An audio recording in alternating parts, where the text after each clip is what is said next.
Subscribe to our channel for more gripping corporate drama and workplace intrigue. I stepped into the retreat's grand hall, my shoes echoing on polished marble. The air buzzed with ambition, a room full of tailored suits and forced smiles.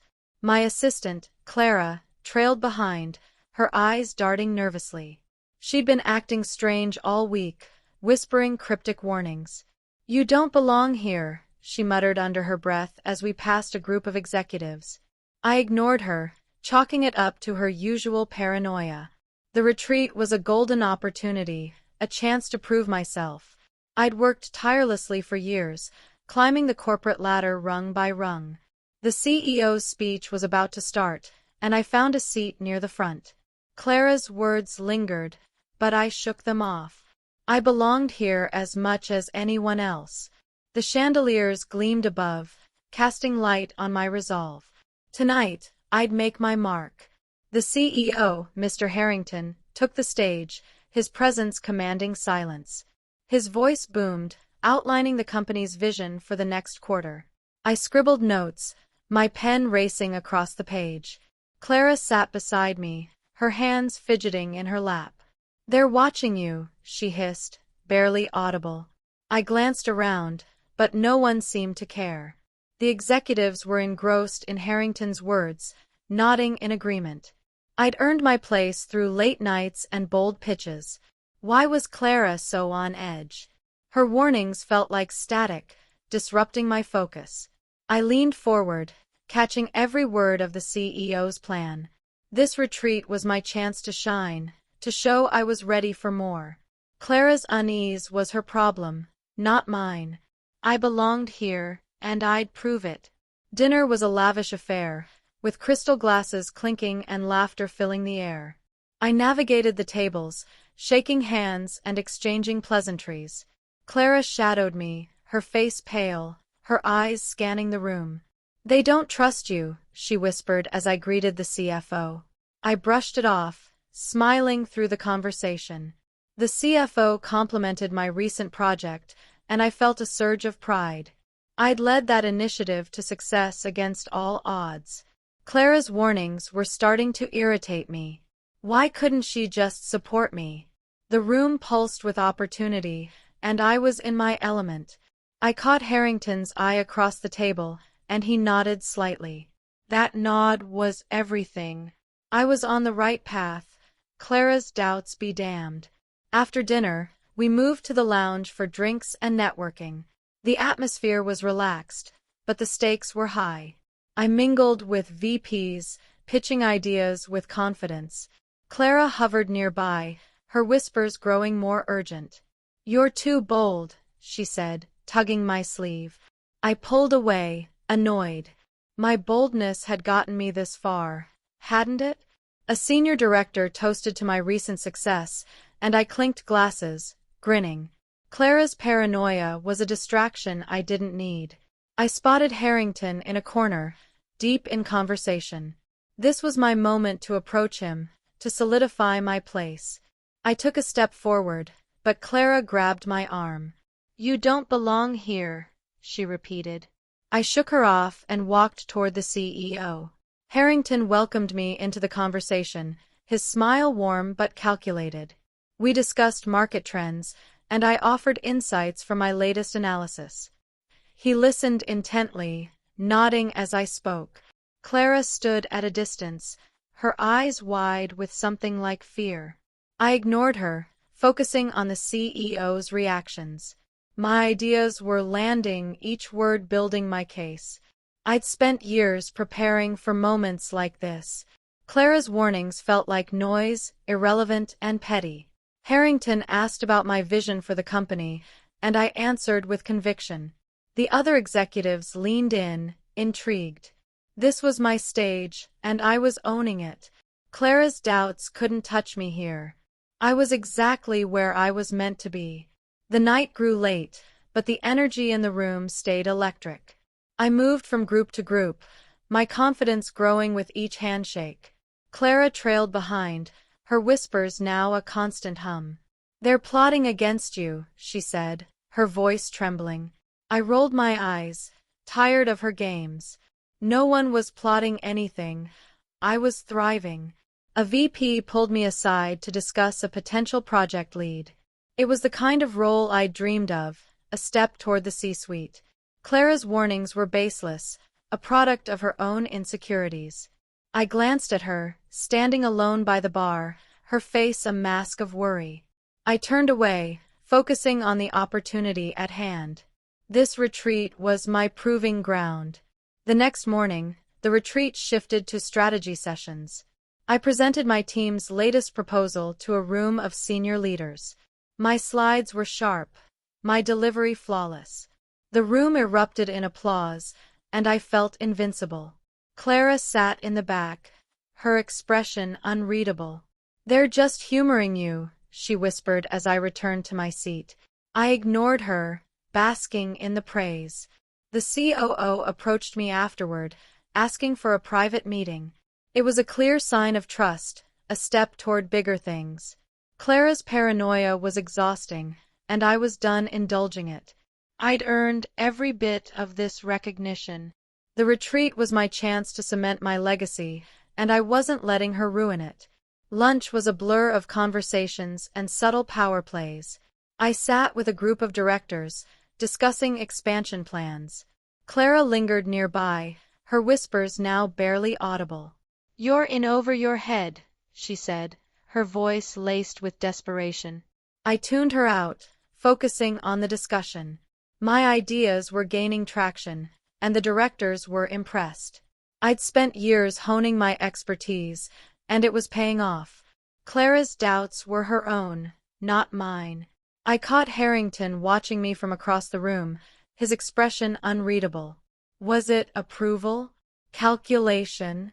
I couldn't tell, but I knew I was close to something big. This retreat was my moment, and I was seizing it. The afternoon brought a surprise announcement. A promotion was to be revealed. Whispers spread through the room, and I felt a jolt of anticipation.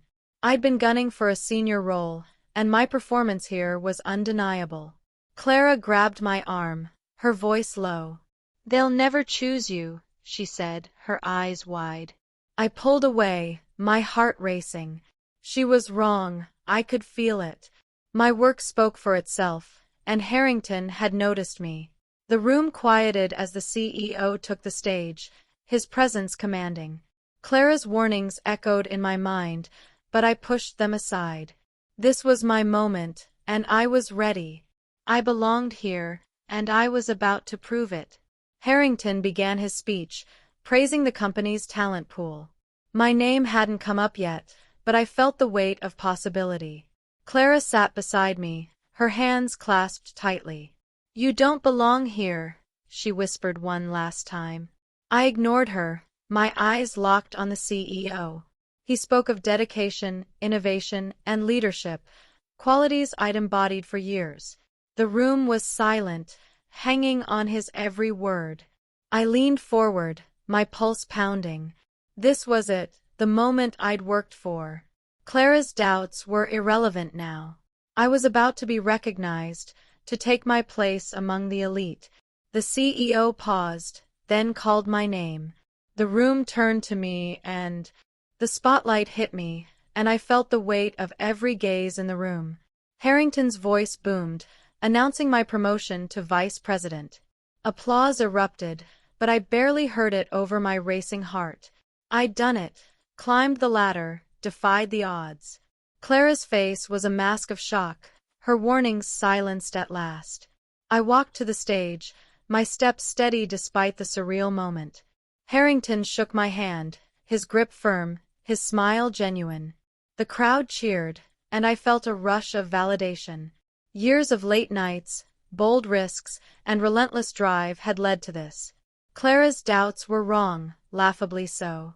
I belonged here, and now everyone knew it. This was my victory, hard-earned and undeniable.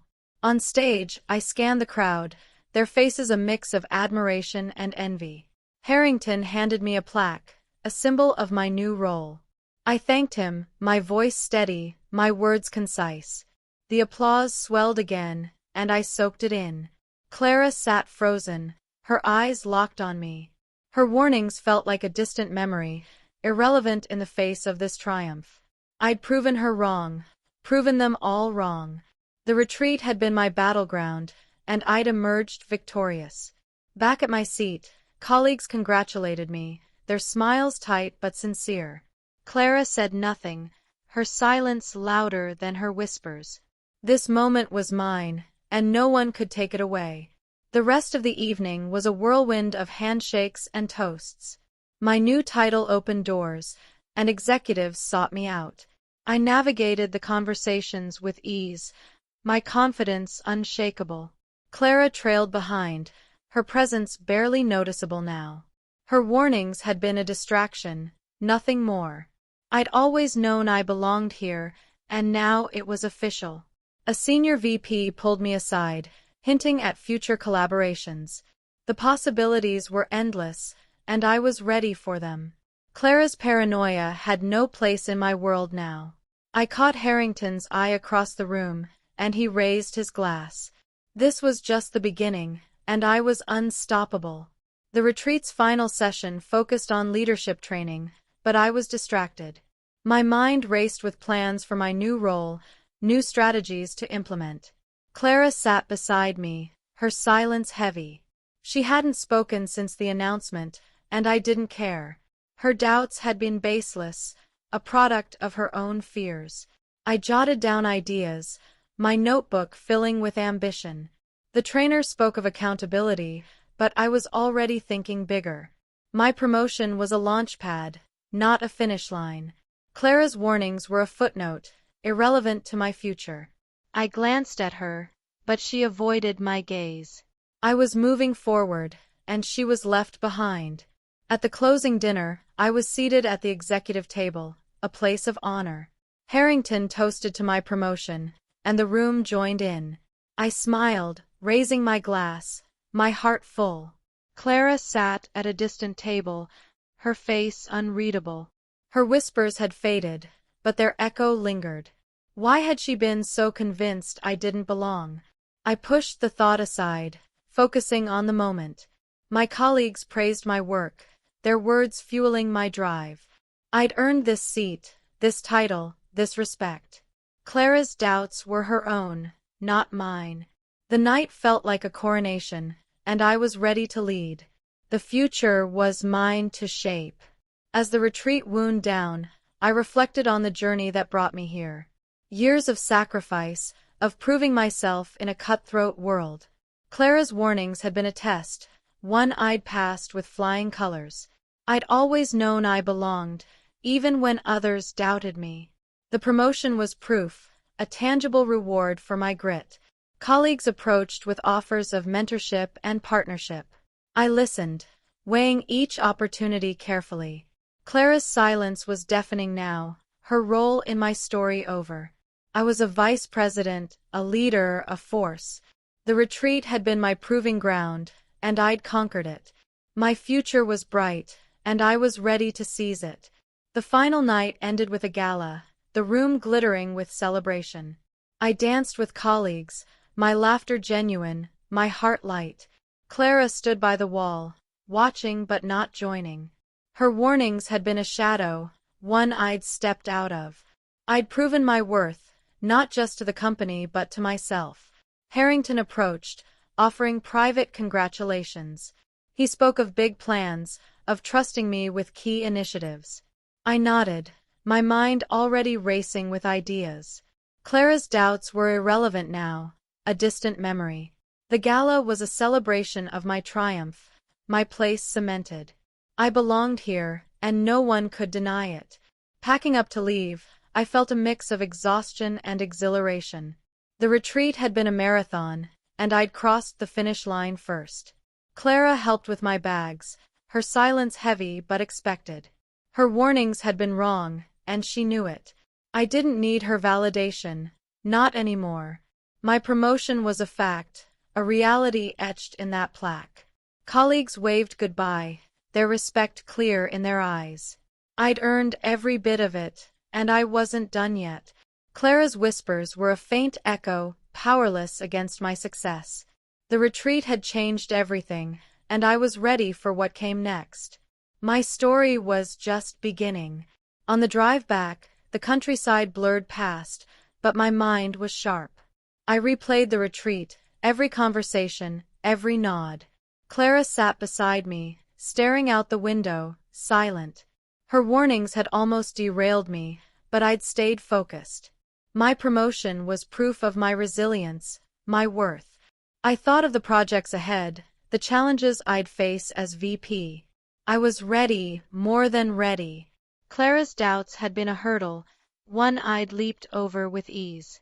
The road stretched ahead, mirroring my future, open, endless, mine. I glanced at her, but she didn't meet my gaze. This was my victory, and I owned it completely. Back at the office, the news of my promotion spread like wildfire. Colleagues congratulated me, their tones a mix of awe and envy. I settled into my new office, the view a reminder of how far I'd come. Clara resumed her duties, her demeanor subdued. Her warnings felt like a dream, disconnected from reality. I dove into my new role, meeting with teams, setting goals. The company was mine to shape, and I was ready. Clara's doubts were a relic, irrelevant to my future. My promotion was a milestone, but I was aiming higher. The retreat had been the spark, and now I was aflame. I belonged here, and I'd prove it every day. My first week as VP was a blur of meetings and decisions. I led with confidence, my vision clear, my team inspired. Clara worked quietly, her warnings a distant memory. I wondered what had driven her paranoia, but it didn't matter now. My promotion had silenced her, and I was too busy to care. Projects moved forward under my direction, and results followed. Harrington checked in, his approval a quiet nod. I'd earned his trust, and I'd keep it. Clara's whispers were gone, replaced by the hum of progress. My office felt like a throne, my authority undeniable. The retreat had been my launchpad, and I was soaring. This was my place, my time. As weeks passed, my role solidified, my influence growing. I spearheaded initiatives that drew praise from the board. Clara remained my assistant, but her presence was minimal. Her warnings had been a misstep, one she seemed to regret. I didn't hold it against her. I was too focused on the future. My team respected me, my ideas driving success. Harrington invited me to strategy sessions, a sign of my rising star. Clara's doubts were a faint echo, powerless against my momentum. I'd proven I belonged, not just at the retreat but every day since. My promotion was a beginning, not an end. I was building a legacy, and nothing could stop me. Late nights became my norm again, but now they were different.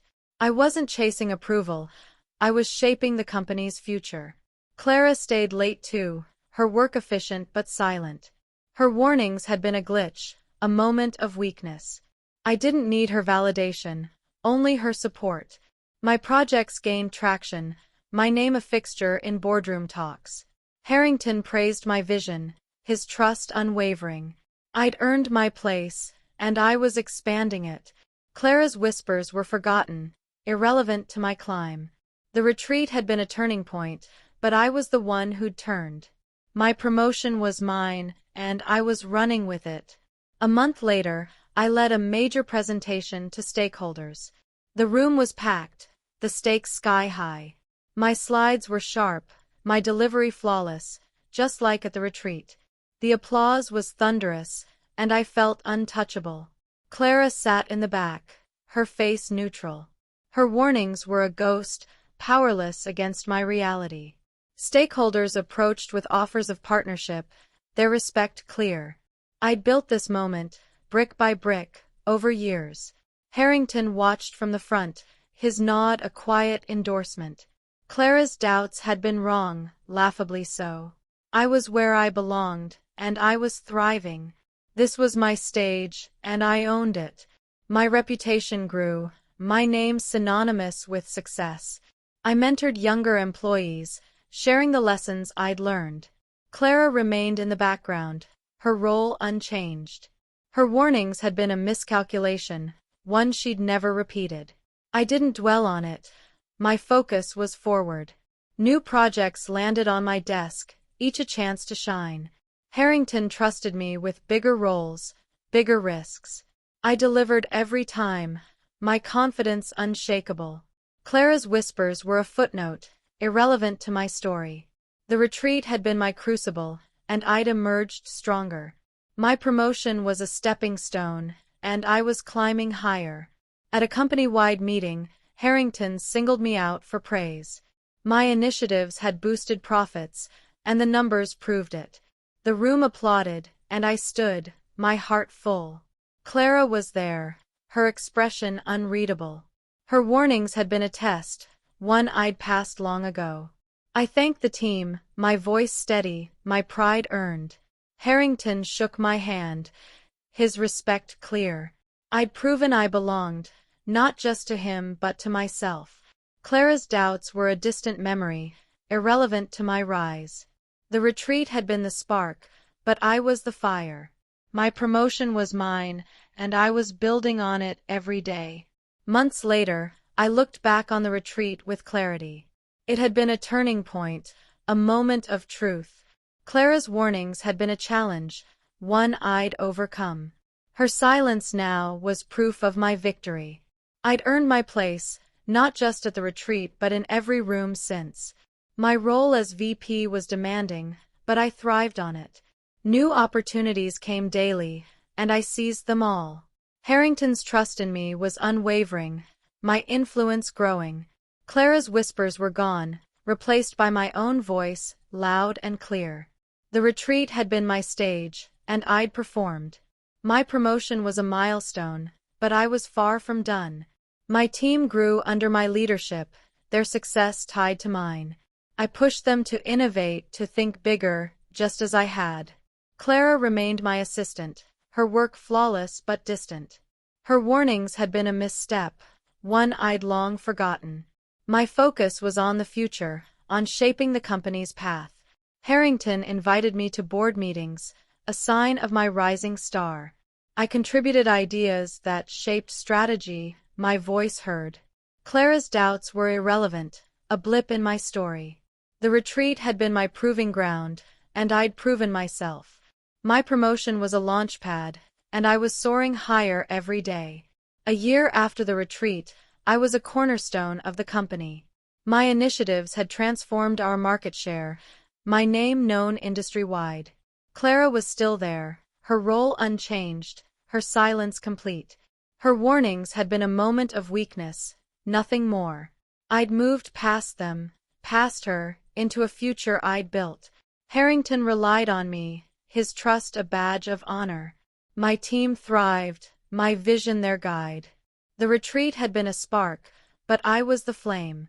Clara's whispers were gone, powerless against my reality. My promotion had been the start, and I was writing the rest of the story. Looking back, I realized the retreat had been more than a promotion. It had been a test of my resolve, my belief in myself.